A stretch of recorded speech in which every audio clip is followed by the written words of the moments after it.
গণশুনানি কিংবা প্রতীকী কর্মসূচি নয়, রাজপথের আন্দোলনে যাওয়ার জন্যই অপেক্ষায় আছে বিএনপি। আর এজন্য দলের নেতা ও শুভাকাঙ্ক্ষীরা মনে করেন দল পুনর্গঠন করে পরবর্তী কর্মধারা নিশ্চিত করার এখন থেকেই প্রস্তুতি নিতে হবে। বিস্তারিত জানাচ্ছেন আহসান হাবিব। ৩০ ডিসেম্বর নির্বাচনের পর ফলাফলে অনেকটাই হতভম্ব বিএনপি এবং তাদের মধ্যস্থতায় গড়ে ওঠা জাতীয় ঐক্য ফ্রন্ট। আর গোটা নির্বাচনে ঘটে যাওয়া অনিয়মগুলো তুলে ধরতে জোটটি ঘোষণা দেয় গণশুনানি কর্মসূচির। যদিও এই কর্মসূচিকে ঘিরে যে খুব আগ্রহ ছিল বিএনপি নেতাদের মনে, তা বলা যাবে না। এমন কর্মসূচিতে না গিয়ে রাজপথে নামার জন্যই আগ্রহ দলটির নেতাদের।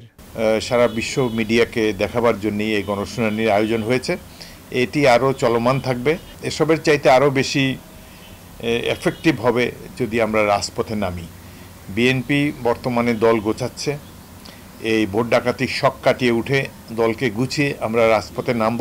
এ ব্যাপারে অনেকটাই একমত পোষণ করেন গণস্বাস্থ্য কেন্দ্রের প্রতিষ্ঠাতা ডাক্তার জাফরুল্লাহ চৌধুরী।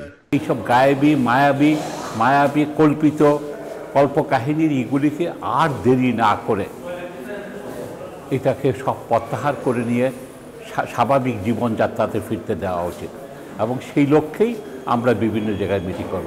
গেল নির্বাচনের মাধ্যমে সরকার দেশের মানুষের মন থেকে নির্বাচনী ব্যবস্থার প্রতি আস্থা নষ্ট করে দিয়েছে বলেও মনে করেন তারা। আহসান হাবিব, নিউজ 24, ঢাকা।